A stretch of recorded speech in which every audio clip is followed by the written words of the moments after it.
यह एक ऐसे टकराव की जहां एक ओर लाखों की सेना और हाथियों का शोर था, तो दूसरी ओर जंगलों, नदियों और चुपचाप चलने वाले जासूसों की छिपी ताकत। यहाँ मैदान में उतरना सिर्फ तलवार का खेल नहीं था, बल्कि यह इज्जत, गुलामी और अस्तित्व का इम्तिहान था। इसके बाद 3 अप्रैल 1669 को मिर्जा राम सिंह आगे बढ़कर अगियाथुट में नदी किनारे आ पहुंचा।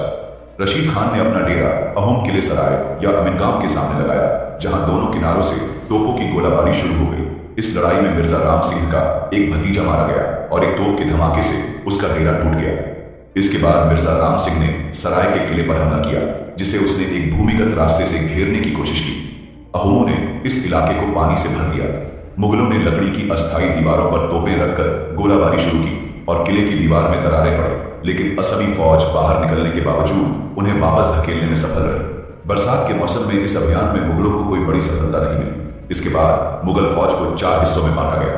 रंगाली बुर्जू, पांडु के दक्षिणी किनारे में मुगलों ने एक दरार बनाई, लेकिन रानी के वफादार जागीरदार ने समय रहते इसकी खबर स्थानीय अहोम सरदार को दी। तैयार सामान और मजदूरों के कारण इतनी जल्दी मरम्मत हुई कि हमलावर हैरान रह गए। किला तोड़ने में नाकाम रहने के बाद मुगलों ने तोपों से हमला जारी रखा, लेकिन कोई कामयाबी न मिली और वे पांडु के आसपास से पीछे हट गए। भागते हुए कुछ दुश्मनों को अहोम फौज ने पकड़ लिया, उनकी उंगलियां कटवाकर लचित बोरफुकन के पास भेज दी। इसके बाद जून में मुगलों ने कलचोर हिल पर अहोम सेना से टक्कर ली। अहोम सरदार मीरी सांडिकाई फुकन ने 9 दिन तक डटकर लड़ाई की। यहाँ सफलता के बाद मुगलों ने दर्रांग मार्ग से गुवाहाटी में प्रवेश करने की योजना बनाई। बहलोल खान के नेतृत्व में बहगोरा किले की ओर बढ़े, जो बरनाड़ी नदी के मुहाने पर गुवाहाटी के सामने स्थित था। अहोम फौज, जो पहले ही इस योजना की खबर लचित बोरफुकन को दे चुकी थी, ने मुगलों को 2 पहाड़ियों के बीच एक संकरे रास्ते में फंसाया और अचानक हमला कर दिया। दुश्मन की कतारें बिखर गई, भारी जनहानि हुई और रसद सामान का बड़ा हिस्सा खो गया। इस प्रकार दर्रांग मार्ग से गुवाहाटी में घुसने की मुगलों की कोशिश विफल हो गई। इस जीत से उत्साहित होकर डिहिंगा फूकन के नेतृत्व में अहोम फौज ने अगियाथुट के पास सेसा नदी के किनारे से जमीन और पानी दोनों तरफ से वार किया। पहले ही प्रहार में अहोम सफल रहे।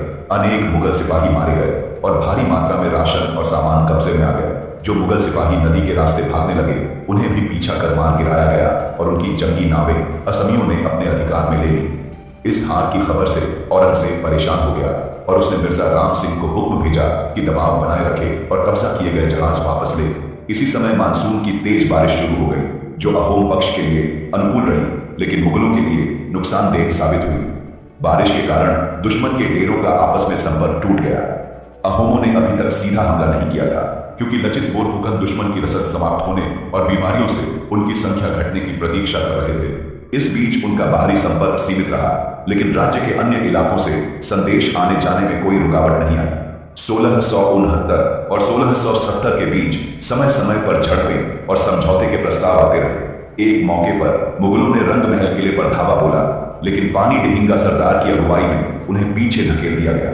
शाही सैन्य अधिकारी के मोर्चे पर मुगल सैनिक लंबी स्क्रीन प्लेटों की आड़ में, जिन्हें घोड़ों के पैरों से बांधा गया था, आगे बढ़े और पास आते ही हाथापाई में उतर गए।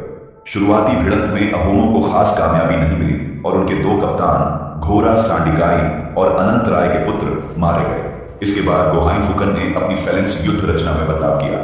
हर कॉलम की आगे की 4 कतारों में पर्देदार हौदों वाले हाथी थे, जिन पर भालेबाज, बंदूकची और तीरंदाज खड़े थे, जबकि पीछे की कतारों में काली वर्दी वाले साधारण सिपाही खड़े थे। यह नई असमी फैलेंक्स दुश्मन के लिए अभेद्य साबित हुई और मुगल कोई ठोस नतीजा पाए पीछे हट गए। असमियों ने अपने गुरिल्ला वार जारी रखे।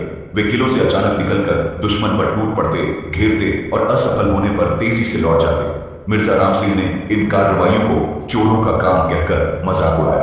अगस्त और सितंबर 1669 में कई छोटी झड़पें हुई। एक मौके पर लचित बोरफुकन ने अपने नौसैनिक दस्ते के साथ नदी आधारित किले से निकलकर धावा बोला और मुगलों को भारी नुकसान पहुंचाया। उसी भिड़ंत में कुआ मृदुल्ला नाम का एक अहोम कप्तान अपनी नाव समेत मुगलों के हाथ लग गया।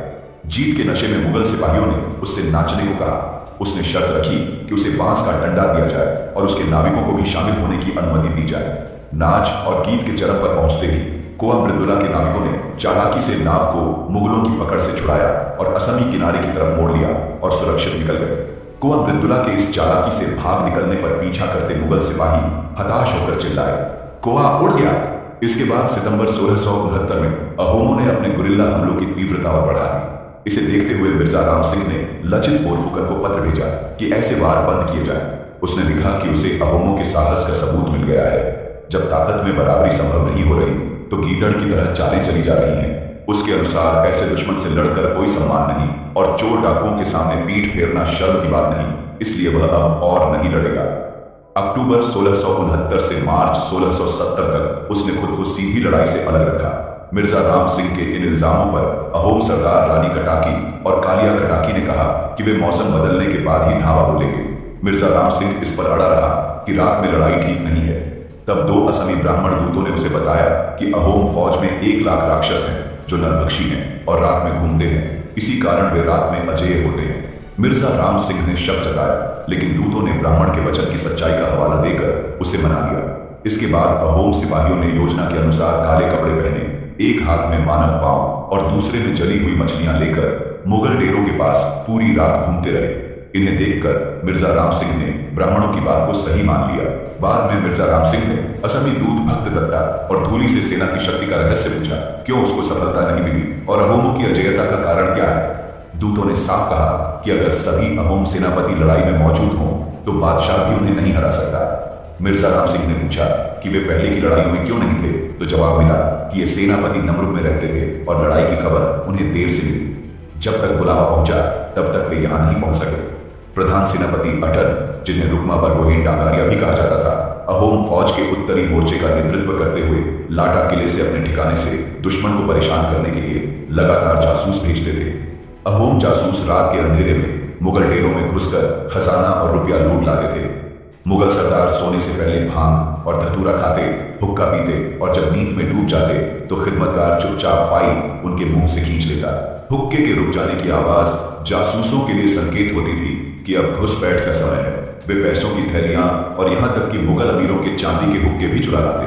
कभी कभी चोरी किए घोड़ों के साथ लौटते समय वे दिख भी जाते, लेकिन अहोम जासूस इतनी तेजी से चौकियों तक पहुंच जाते कि पीछा करने वाले मुगल हाथ मलते रह जाते। धीरे धीरे अहोम सेनापतियों को यह समझ में आने लगा कि केवल छापामार लड़ाई और धावे से दुश्मन को परेशान तो किया जा सकता है, लेकिन निर्णायक जीत हासिल नहीं होगी।